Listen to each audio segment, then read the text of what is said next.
Hello, hello, Pisces Collective. Kamusta po kayong lahat? Ako po ito si James from James Tarot PH. Ito po ang inyong monthly reading for August 2026. Alamin po natin ang mga naghihintay para sa inyo, para sa bagong buwan na ito. Bilis ng panahon, bagong buwan na agad. But first, mga Pisces, ihanda mo na ang isang tanong para po sa ating isang tanong, isang sagot. Kung meron po kayong pangmalakasang one question, hawakan niyo po yan. At sa dulo po atin po yung sasagutin by using these cards. Okay? Let's begin. Inhale and exhale. Holy Spirit, Spirit guides, guide us for today. Your cards. Ooh, nice. Siya nga pala mga mahal kong Pisces, maraming salamat po sa lahat po naman hindi nag-i-skip ng ads, nagla-like, nagsha-share, nagko-comment at patuloy pong sumusuporta sa atin every time po na meron tayong libreng reading para po sa inyo. Hello rin po sa ating mga new subscribers. Welcome po sa ating channel. Naway nag-e-enjoy po kayo at i-share nyo po yung ating video para po marami pang Pisces sa makapanood nito. Tulungan nyo po ako. Do not skip your ads. Okay? So, in the background of your reading, meron kang the Page of Swords. Uy, ito yung linggo ng pagsugod mo talaga. Ramdam ko dito na you will feel ready para sa isang bagay.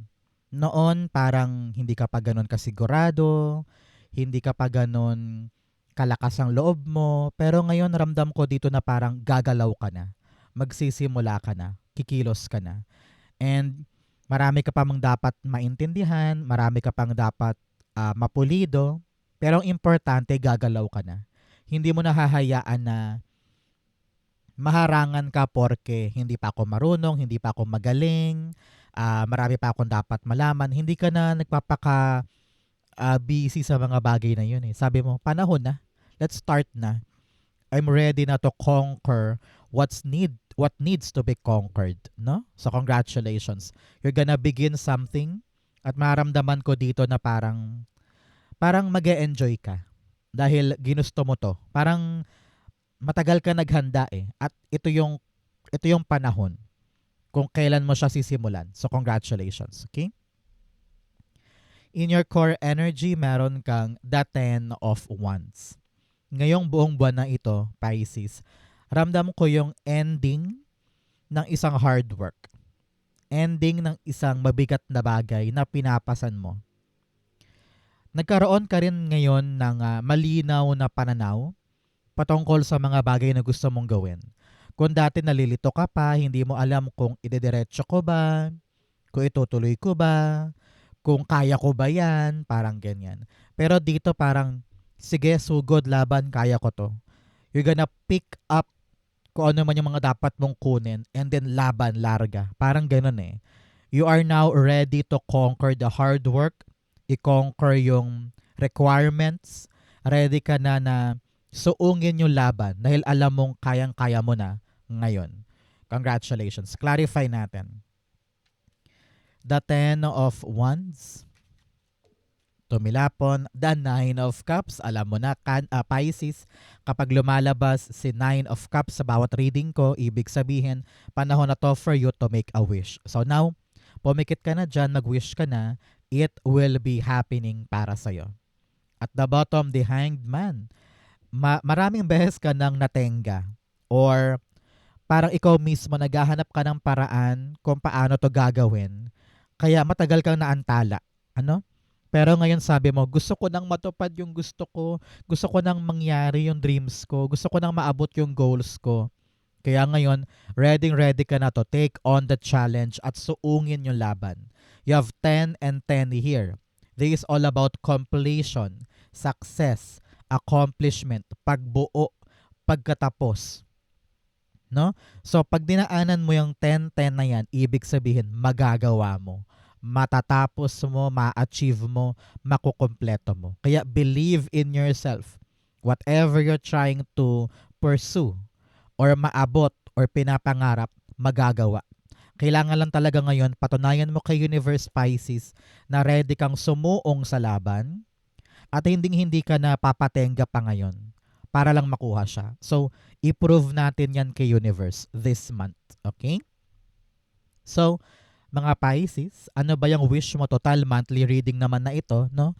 Ano ang wish mo na gusto mong matupad para sa buong buwan ng Agosto? Ilapag mo na yan, i-comment mo na yan. It will happen to you. Okay? In the area of what you need to focus on, meron kang the Queen of Pentacles. Sabi dito, mag-focus ka sa kaperahan mo. Very, very clear.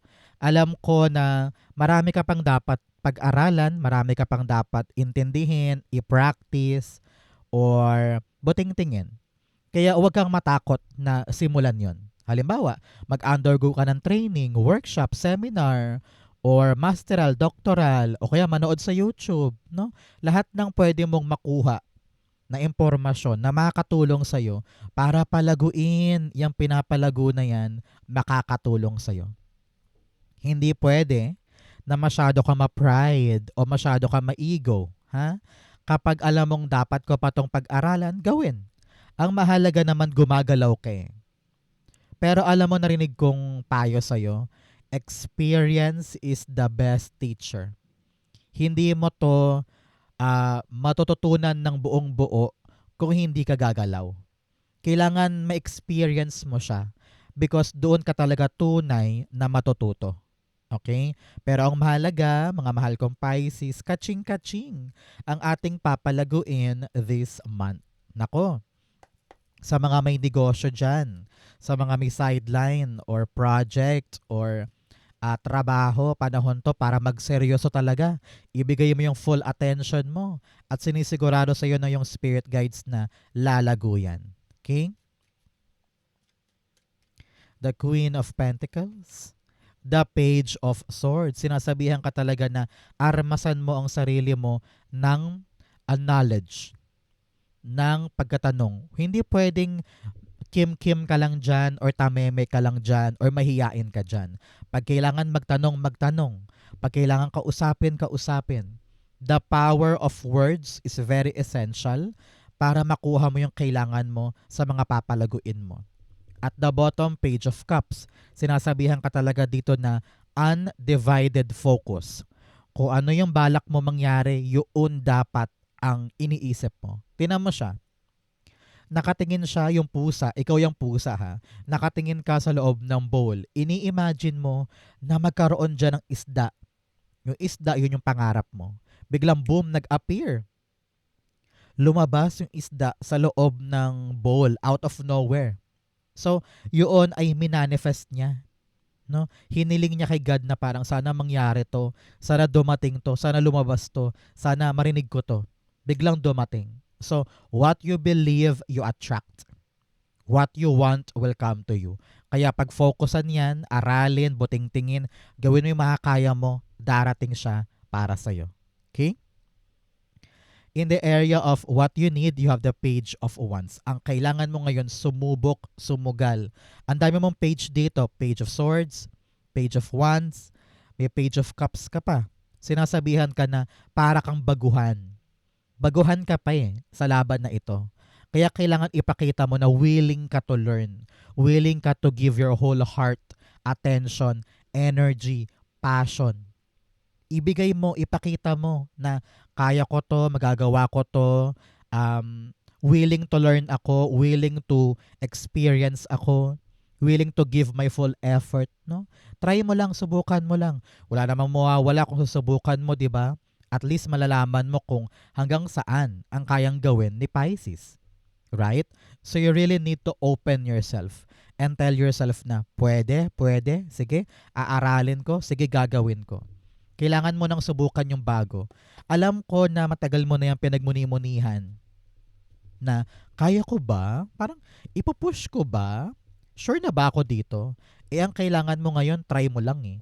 Subukan mo at maramdaman mo yan, makikita mo na ay kaya ko na nga. Parang ganon. Page of Wands. Parang ano yan eh. Yung nakita ka ng swimming pool, tapos hindi mo alam kung malamig ba or kaya ng katawan ko yung temperature. Siyempre itutubog mo yung paa mo para maramdaman mo ay kaya ko yung tubig. Parang ganon. Okay? Page of Wands, the End card. Yes, kailangan mo mag-transform. Kailangan mong buwagin yung lumang buhay mo at pasukin yung bago.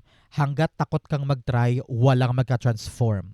Hanggat takot kang iwan yung nakaraan, wala magka-transform.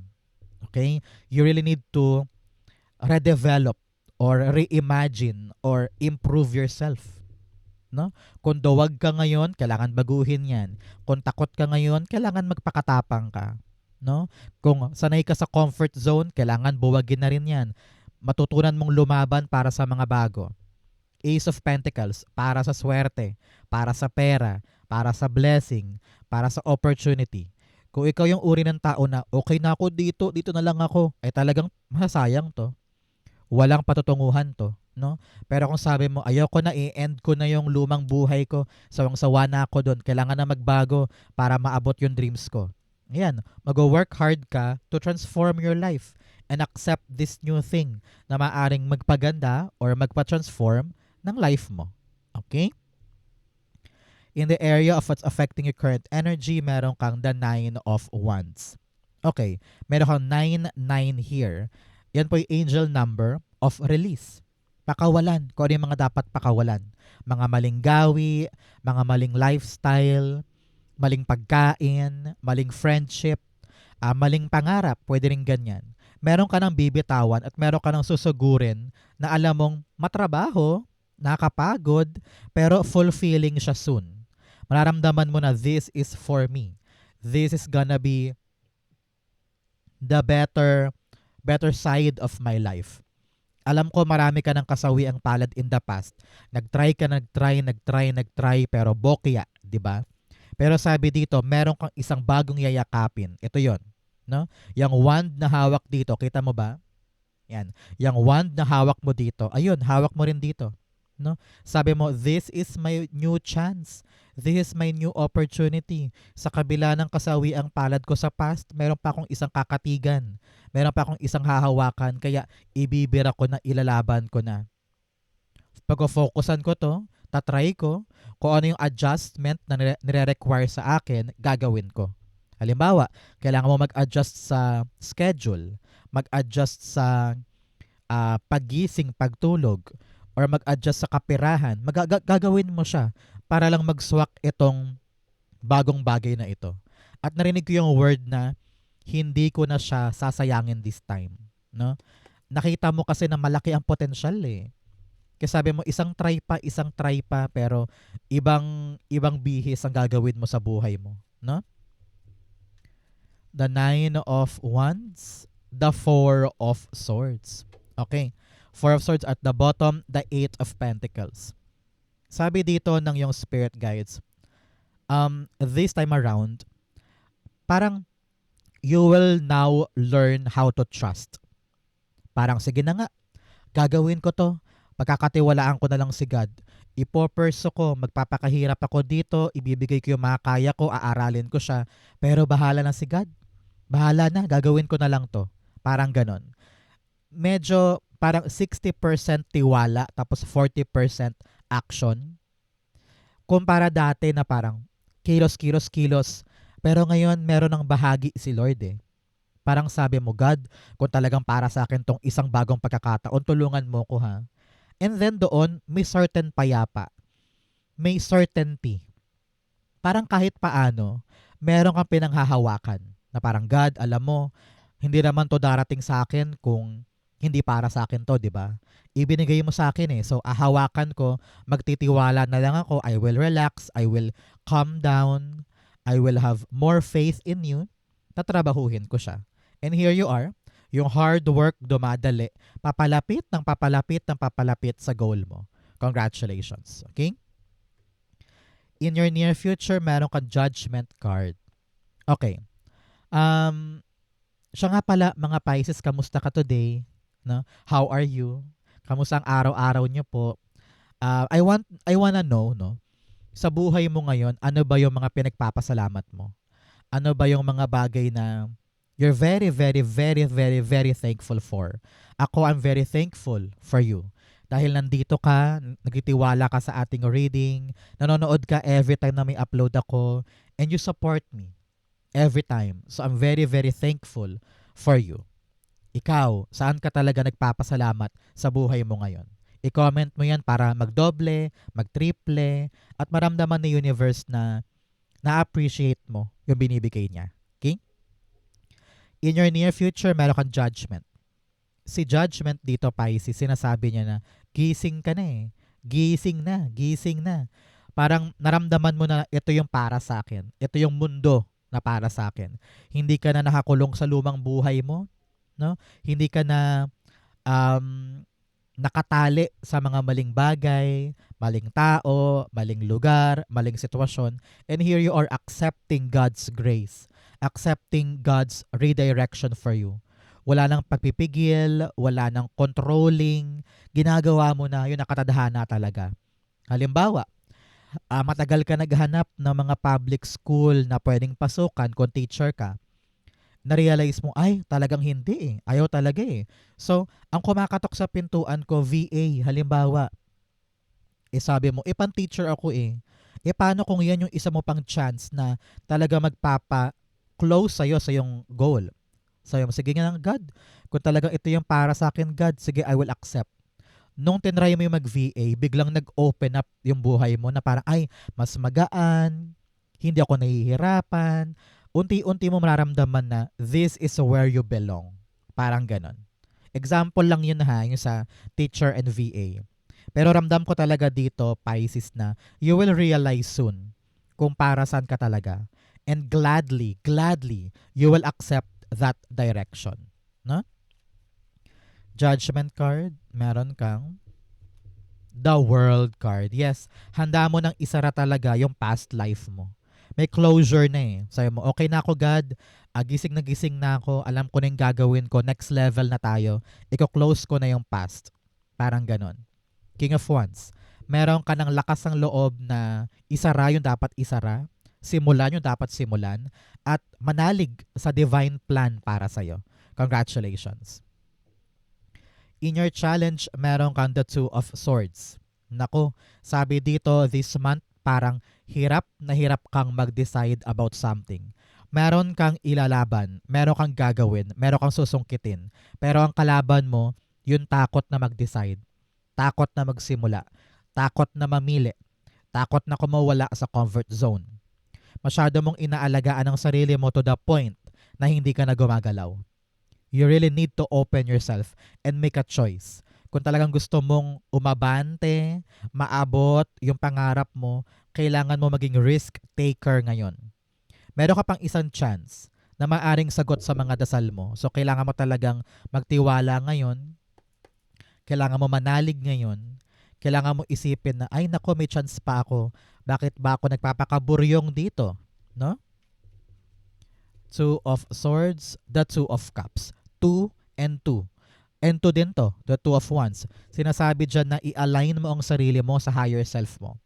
Siguro minsan napapaisip ka, bakit ko ba gustong gawin to? Bakit ba ito ang hahakbangan ko? Minsan hindi ka sure. Pero alam mong yun yung tamang gagawin. That is your spirit guides pushing you on that direction kasi yun ang nakatadhana para sa'yo. So align yourself to your higher self. Okay? Sabi rin dito, kung meron kang balak gawin, salubungin mo siya. Halimbawa, balak mong maging call center agent. Pangarap mo yan kasi panggabi, sanay ka sa puyatan, marunong ka naman mag-English, sabi mo, pangarap ko yun. Salubungin mo. Mag-apply ka, pumunta ka, maghanap ka ng opening. No? That is being called as alignment. I-align mo ang sarili mo para magtagpo kayo ng pangarap mo. Okay? 10 of Wands in the background. You have 10, 10, 10 talaga dito. It's all about completion, success, pagkatapos ng hirap. Pero kung wala kang willingness na pagdaanan yung proseso, anong mangyayari? 'Di ba? Kailangan mo maintindihan that everything that you need to do requires hard work. Sa simula talaga mahirap yan. Sa simula talaga matrabaho. Sa simula marami kang paggapang or talagang dadaanan ng obstacle. Normal yan. Tao ka. Dapat naiintindihan mo yan, di ba? So kailangan mong tanggapin na kailangan ko magsipag, kailangan ko magpuyat, kailangan kong paghirapan to. At hindi ako pwedeng magpahakulong lang sa mga takot ko. Kung kailangan ko ng kausapin or paliwanagan yung partner ko, yung asawa ko, yung mga anak ko, kailangan nilang maintindihan tong choice mo. Narinig ko rin dito, kausapin mo na daw para madali sa yung makapag-decide. Kasi parang sinasarili mo lang eh. Panahon na to for you to tell them or contact them or reach out to them para alam mo na yung gagawin mo na next. Okay? In your fortune, meron kang the Two of Wands. Naku, napakaganda nito. This time, this August, lilinaw na sa'yo yung dating malabo. Para bagang yung plano mo, sisimulan mo na. Nakita ko dito yung parang ready ka na, nakatanaw ka na eh, na parang yun yung bago kong gagawin, tatawid na ako, tatransfer na ako, susubukan ko na yun, pero nakatingin ka pa rin sa mga visualizations. Pinapangarap mo pa rin siya. Ang kulang aksyon. Kaya be ready because nakita ko dito parang babiyahe ka, lilipat ka ng ibang kumpanya, ibang trabaho, may transition, kumbaga. At ready ka nang sumugal this time. Sabi dyan, the plan is clear at ready nang ituloy. Congratulations. The Two of Wands, meron kang the Five of Swords. Alam mo, sa kabila ng maaari mong pagdaanan, you will tell yourself, ipapanalo ko to, ano man ang mangyari. Ngayon, parang you are now choosing your battles. Hindi mo nahahayaang maubos ang oras mo sa mga maling bagay. At mag-focus ka na lamang sa future. Mag-focus ka na lamang sa promising para sa'yo. Ten of Wands at the bottom. Talagang this time around, magbabago yung pananaw mo pagdating sa pangarap na gusto mong maabot. Kung kailangan paghirapan, you will realize na sige na nga, gagawin ko na, sige na nga, pagpupuyatan ko na. And now kasi parang may intindihan mo na kapag hindi ako gumalaw, walang mangyayari. Kapag naduwag ako, hanggang pangarap lang to. Kapag nagpadala ako sa takot ko, sa sulsol ng iba, sa judgment ng iba, lalong lalayo to. 'Di ba? So now you are brave enough and you will tell yourself, I will win this at all cost. At yung pangarap, yung plano, itatawid ko. Congratulations. In your divine, meron kang the Ten of Cups. Naku, sabi dito, huwag na huwag mawawala ng pag-asa pagdating sa mga pinapangarap. Magtulungan ang pamilya, mga anak, magulang, ikaw, kapatid. The more that you are closed, knit, at talaga namang nagtutulungan, madaling maabot yung pangarap. Okay? Kitang-kita nyo na kung ano yung maaari nyo makuha. Sa mga view, nakita ko dito parang merong bagong bahay, merong bagong lugar, at sobrang saya mo dahil nakuha ninyo. Parang ganun eh. So congratulations. But for others, meron kang aabangan na isang pampamilyang magandang balita this August. Okay? Ten of Cups, meron kang the Three of Swords. Okay, kung ano man daw yung kasawiang palad in the past, make sure na hindi mo na siya uulitin ngayon. Ikaw ba'y natuto na doon, Pisces? Kung yes, edi wala kang dapat ikatakot. Pero kung marami ka pa ring hang-ups, mga issue, mga trauma, kailangan mong kalimutan yan. Kailangan mo maghilom dyan para totally maging focus ka sa mga pangarap na kayang-kaya mong abutin. Three of Pentacles. Meron kang 3 and 3 here. Meron po kayo na mayapang kamag-anak sa kabilang buhay na hanggang ngayon ay pinaproteksyonan ka pa. So magtirik ka ng kandila later o magdasal para magpasalamat sa protection ng mga kamag-anak mo sa kabilang buhay. Okay? Meron mga taong tutulong sa'yo para ma-accomplish tong bagay na to.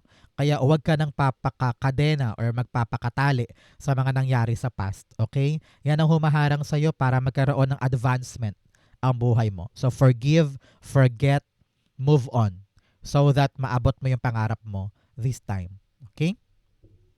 Outcome mo yan, bigyan mo na kita ng fortune cards. Meron kang apple, temptation will test you. Maraming distraction sa paligid. Maraming maaaring umago ng atensyon mo kaya kailangan focus ka sa goal mo. You have moon, changes in your life. Marami daw pong pagbabago na magaganap this August kaya brace yourself, be ready dahil ito na yung pag-flip o pagbago ng chapter ng buhay. You have bull, do not back down from opposition, show strength and fortitude. Yes, ito yun. Huwag kang papatalo sa gulo ng paligid, sa mga nanda-down sa'yo, lumaban ka hanggang sa manalo ka. You also have shark, take care of or there will be a loss of material wealth. Sabi dito, kailangan mag-ingat pagdating sa pera, sa gamit, sa pintuan mo, no? Hindi lahat ng tao dapat nakakapasok sa bahay mo. And make sure na yung mga secret ay secret. Especially pagdating sa kaperahan, sa ipon, sa sweldo, no? Sa payslip. Hindi dapat makikita yan ng mga katrabaho mo agad-agad. No? Kailangan you know kung ano yung mga bagay na dapat kong isekreto. Okay? Ang outcome ni Pisces for August, patulay ng September, the Nine of Pentacles. Wow, wow, wow. Kitang-kita ko dito na parang financially independent ka. You have your own money, you have your own negosyo, you have your own pagkakakitaan at kontento ka na dun. Yung hard work mo dito, yung pagkapagod mo dito, aanihin mo ngayon. Pagdating ng September, napakaganda. Kitang-kita mo na ay may pinapatunguhan yung mga pinaghihirapan ko. Masaya na ako, nabibili ko na yung gusto ko, napaprovide ko na yung needs ko, meron na ako nadudukot sa oras na kailanganin ko. You're gonna be living your best life. Congratulations. The Nine of Pentacles, meron kang the Two of Pentacles. Yes, balancing buhay. Hindi ka na aligaga tungkol sa isang bagay. Hindi ka na rin natataranta or nag-worry o nai-stress kung may pangkain ba ako next month, may pambili ba ako ng ganito, may pantustos ba ako dito. Meron. Kaya okay ka na, balanse ka na. Congratulations. Seven of Swords in the background. Hindi ka na umiiwas sa mga dapat harapin. Ngayon, ikaw na yung uri ng tao na kapag nandyan yung issue, harap agad. Pag nandyan yung problema, galaw agad. Pag nandyan yung pagkakataon, galaw din agad. Hindi ka na lumalayo. Patuloy ka ng nagiging active. Kaya bumabalanse na yung buhay mo at gumaganda na yung antas ng kaperahan mo. Congratulations. Okay? So Pisces, let's go. Sa yung isang tanong, isang sagot. Mabilisan lang to. Close your eyes and think of that one question. Inhale and exhale the answer to your question. Meron kang the Ace of Cups, the Four of Cups, and the High Priestess. At the bottom, meron kang the Seven of Swords. Sabi dito, huy, maghanap ka ng bagong strategy, bagong paraan patungkol sa mga pinapangarap mo. Okay? Kung marami man ang disappointments in the past when it comes to your question, huwag ka nang maghanap na excuse na kung bakit nangyari to, bakit nangyari yan. Kailangan mong akuin kung ano yung mga nangyari noon para nang sa ganun, alam mo yung strategy mo ngayon. Okay? Here, may darating talaga. Yung question mo, medyo may good news sa darating. You're gonna be very, very happy, very overwhelmed, na parang bittersweet eh. Bittersweet. Meron kang mga inaasahan na parang plakda, bokya, pero merong darating na bago. Kaya yung puso mo parang imbes na malungkot, sasaya. Dahil may kapalit na maganda. May bago na mag-open for you. Kaya maniwala ka lang, manalig ka lang. Huwag mong kontrolin yung mga bagay-bagay. Let it flow, let it happen. And trust God sa kanyang direksyon. Pagkatiwalaan mo rin ang iyong sarili na kapag dumapo sa iyo to, kayang-kaya ko siyang panghawakan. Hindi ako iiwas, hindi ako magtatago, hindi ako mag-excuse na parang sorry, ayoko muna niyan. Haharapin ko siya kasi kaya ko. No? So, huwag kang mag-alala, may darating na ngayon. Yakapin, ingatan, matuwa, manalig, and also believe in yourself. This is divine timing. Nakatadhana siyang dumating ngayon, kaya magtiwala ka. Huwag nang umiwas, huwag nang magtago, harapin na ito. Kasi maganda to. Okay? If you're waiting for a yes or no, the answer is yes. Good for you. Congratulations. Okay? So mga Pisces, yan po yung isang tanong, isang sagot. Ganon din po ang inyong August 2026. Saan po kayo naka-resonate? Comment below, basahin ko po yan. Thank you, Holy Spirit, Spirit Guides, for the clarity for today. Thank you rin po mga mahal kong Pisces for watching hanggang dulo. I love you. This has been James for James Tarot PH. God bless everybody.